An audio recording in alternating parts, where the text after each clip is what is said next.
his research and teaching concerning diplomatic history, international relations, intellectual history, particularly focused on isolationist thought and its evolution over time, which is the subject of his book, Promising Peril, America at the Dawn of the Global Age, published by Harvard in 2011 and recently out in paperback. He's also the senior editor of the Oxford Encyclopedia of American Military and Diplomatic History, and he adds to our discussion the international dimension. And interestingly, I want to start out by noting that we are here compelled to speak, right? So it's thinking constitutionally, thinking in terms of the First Amendment. We're here compelled to speak, but about what?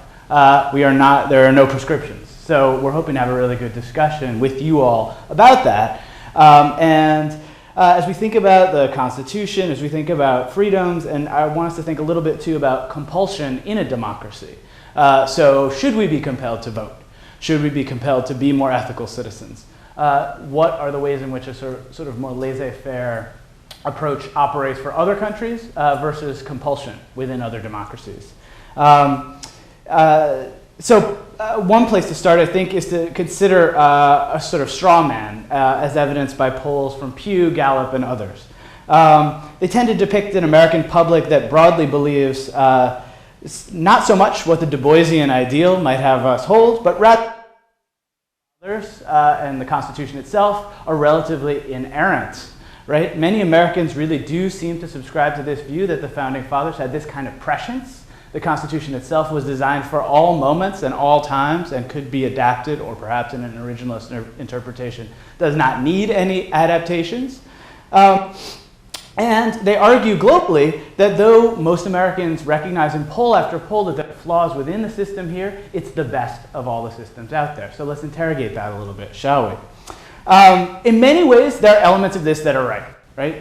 There are a lot of reasons why people want to come to the United States from all sorts of backgrounds, that they're willing to accept the injustices that are inherent in the American system and have been historically for the benefits that the state confers. And here we need go no further than the protections of the Constitution to begin to see why many citizens from around the world would want to come to the US. And yet the US lags behind other nations and democracies by a wide variety of measures. We could go on all day long looking at the ways in which the US lags far behind all the most comparable in the world. From effective political parties, as W.E.B. Du Bois would have us, thinking about Madison and Federalist 10, that we should have lots of factions and lots of factions and lots of groups believing in lots of things. That would be good for American democracy. Well, it functions in lots of parliamentary systems like that, not here.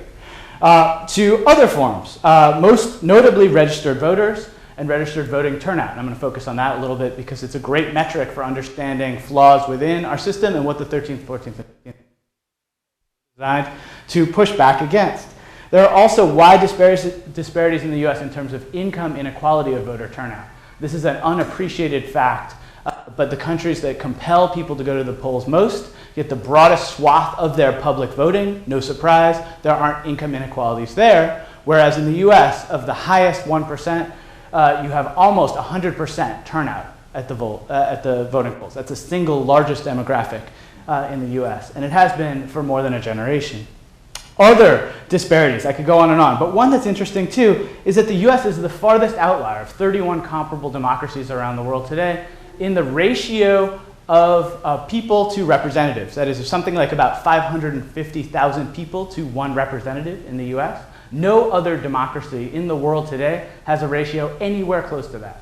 So if you think about why voters maybe are disinclined to vote, one of the things is that their government seems so far from them. Their vote seems to matter so little. About the ethical deliberations, they may have no problem at the community level, but when they're thinking about national level representation, they seem to be quite far from those individuals.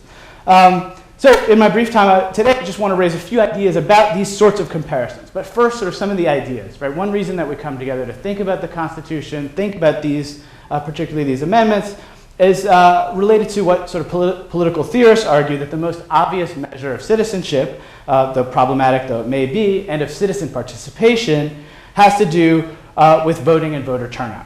At its most basic level, what is that?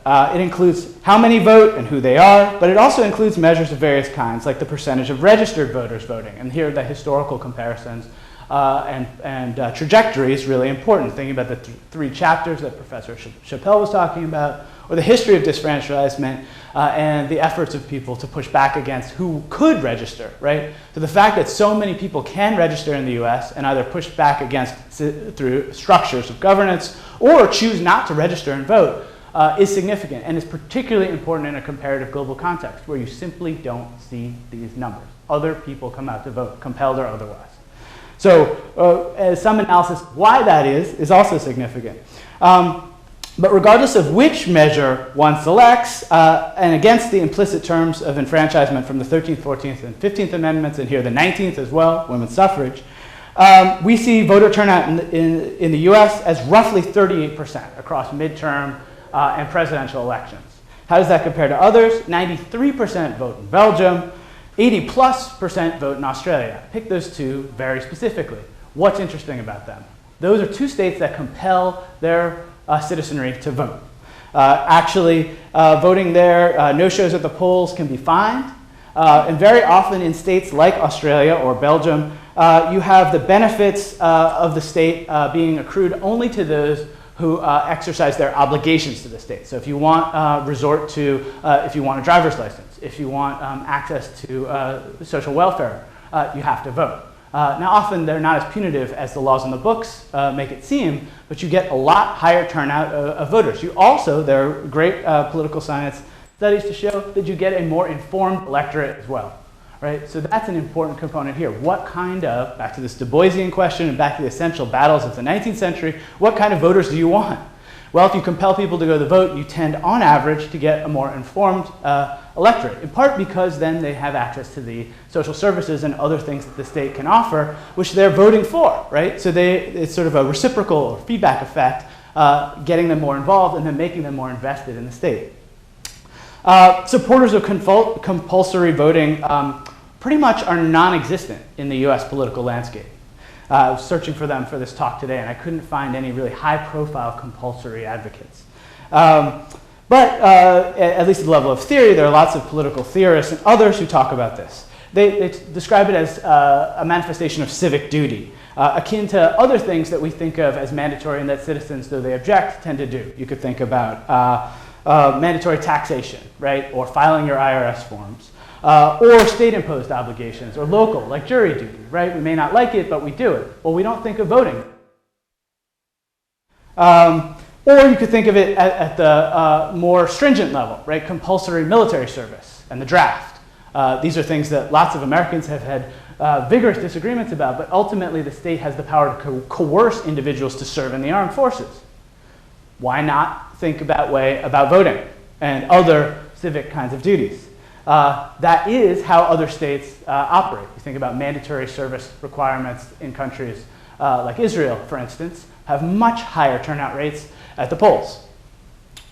So if you're thinking in terms of social justice and ethics, as Professor Orozco is also talking about, then advocates of compulsory voting have some neat arguments to make in an international and US context as well. It tends to prevent disenfranchisement, particularly against the socially disadvantaged. Why? How? Well, one argument that political theorists about this make is that it's like the secret ballot, that being coerced to vote actually is designed to prevent interference with the votes that are actually cast. That is, compelling voters to the polls for an election reduces the impact that external factors may have on an individual's capacity to vote. We can name some of them: weather, employers who might coerce them, other things like that, right? If everybody has to vote and all the prescriptions are made so that they can, national voting holiday, things like that, actually, most people can come out to vote. It's harder to systematically disfranchise. This is one of the main claims. Another argument for mandatory forms of voting, such as in Belgium and Australia, Argentina and Singapore, so it's a global phenomenon, speaks to major current concerns in US politics, and this is something we hear a lot about, right? Since campaign funds are not needed to goad voters to go to the polls, the role of money is dramatically reduced in countries where compulsory voting is required. That's an important point. Many of those countries also dramatically limit the amount of time that campaigns can run and who can be involved in them. So they force federal funding or state funding for campaigns, and it makes a lot of sense. right? You constrict it and you make everyone be involved for a short period of time, and you hope optimistically that people will be more informed as they go through this process. That said, compulsory voting also has lots of problems. In the American context, you maybe need think no further than some of the slave South to think about how white yeoman farmers may well have been coerced to fight and to think in certain ways, consciously or subconsciously. And in the international context or in the democratic theoretical context, the idea of mandatory voting, forced voting, compelled with enforcement procedures seems fundamentally undemocratic, right? You have to go, or you'll be fined, right? Or you won't get health care, or you can't drive a car. That seems a bit far, certainly in the American context, with its sort of 20th century individualist and laissez-faire kinds of connotations. All right, a few other international comparisons. There's more to this as the US as an outlier, and it's even worse than you think. So I'll give you a few details. There's a great book that measures the US versus 31 other comparable wealthy democracies. It's called A Different Democracy. I recommend you read it. The highest turnout in the last 20 or so years has been in Italy, with an average participation rate of 86%. The top 10 countries by this measure, all with average turnout rates of over 70%, are Italy, Belgium, Greece, Australia, Denmark, Sweden, Brazil, Finland, Korea, New Zealand, right? The US comes in 29th of 31 countries over that 20-year period. And it's even worse than that, because to rank them are the highest turnout elections. So another peculiarity of American democracy is that we hold a hell of a lot of elections, and we hold them asymmetrically. We don't have the same voting procedures. We have very different approaches to when we vote. We have different members of Congress up, or state legislatures, governors, et cetera, at those times. Most other democracies don't run that way. They have one single big election. You have very few options on your ballot. And they tend to have a parliamentary system where there's different kinds of configurations of party politics. The US has none of those structural features. So it's because of this, the bad numbers get even worse if you think about the US. So just to give you a couple, 1994 midterm election, 40.9%, 1998 midterm, 37.9%. And these are of registered voters actually coming out. So that doesn't even get to the point where we were starting. Who registers? Who's disenfranchised? What kinds of restrictionist policies are put in place related to those? There was an uptick. People were optimistic in 2008, 62.3% in the presidential election. In the 2010 midterm, 41.5%, right? So this is a structural pattern that you see over several generations in the US. Midterm elections are much less. No other democracy in the world has this system. We're 31 out of 31 on this. These weird swings from midterm to presidential elections, and the fact that so few of our registered voters come out. Recall, 435 people in the House are up every 2 years. That's a big switch, right? Roughly a third of the Senate is always up at that time, and you have a president every 4 years. That's a lot of voting. We've got referenda and ballot initiatives and all kinds of other that people should be informed about. So one argument here is that the US is actually too democratic, oddly enough, right? If only we just centralized it, distilled it down into a few votes at a few moments, there's potential maybe for more people to get out there and vote. Thinking constitutionally, it would be reasonable then to suggest, at least in part, that this was actually elemental to the founders' design. Here I would defer to our early Republic scholar to think more about this question. But after all, they built staggered terms into the Constitution. The Revolution and the early war era was one where there were lots of swings of public opinion, trying to work out how governance should operate. So you could argue that this central sort of federal framework was about padding the system, creating a cushion against major shifts all at one time. So this is structurally baked into the US system, and yet it has certainly exacerbated over time. Recall perhaps, I think Professor Beatty mentioned this, the apex, or implied this, the apex of American voting was at the apex of segregation and structural inequality, reducing the number of voters. In the late 19th century, you had Americans voting 80% plus, but you had the newly enfranchised African Americans being disenfranchised. You had no women in the voting electorate. So it's a very odd moment. If you go back 100 plus years to look at American voting patterns, you don't see easy and accurate comparisons over time. But it's clear that the founders didn't anticipate this level of eligible citizen voters not voting. And some of these are also public policy choices of ours. So I want to sort of end on a hopeful note about the public policy choices related to the international comparisons. I'd be happy to talk more about them. First, consider tying closer ties to motor voter laws. So 1993, as Professor Chappell was noting, and new initiatives like in Oregon, right, or most of us here vote by mail.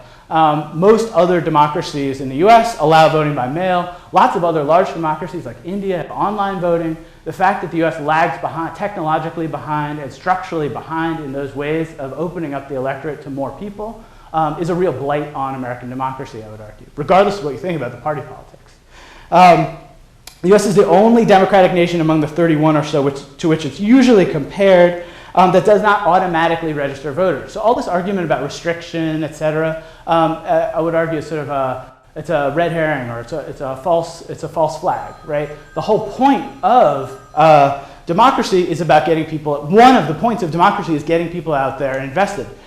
Most other democracies let everybody vote because they know them and can track them. In modern states, we can track everyone. The fraud, for instance, is nearly non-existent in Western Europe because everybody has the appropriate IDs. They're automatically registered. One of the examples of this that's really idiosyncratic in the international context is when you move in the US, you have to re-register. So we have roughly 20 million people who are ineligible because they're on the wrong voter polls.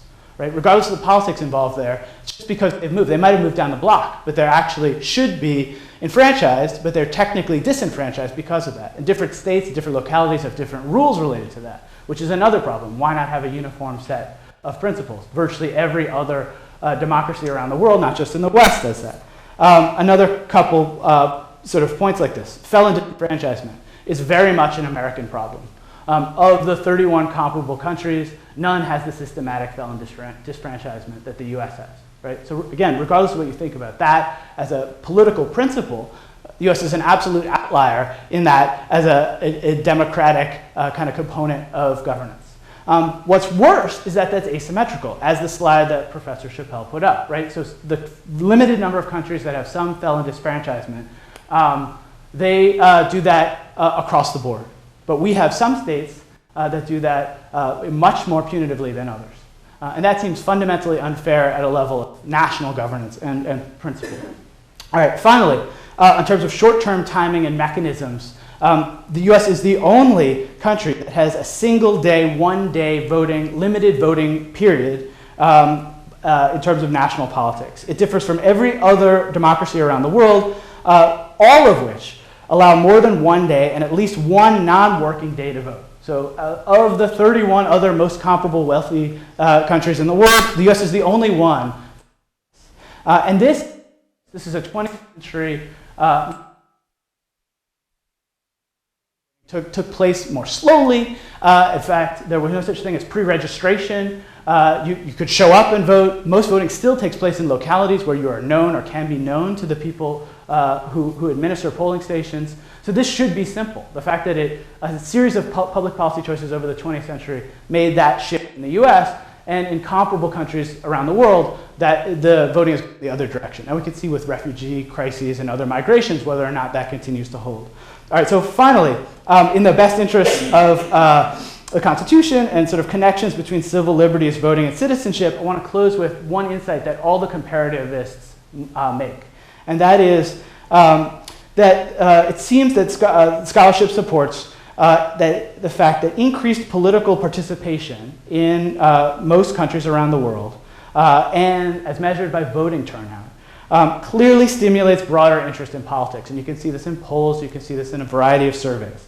So not voting might be a political act. We can make that argument, and there are a lot of theorists who talk about that. But more often than not voting is a symptom of greater political disease.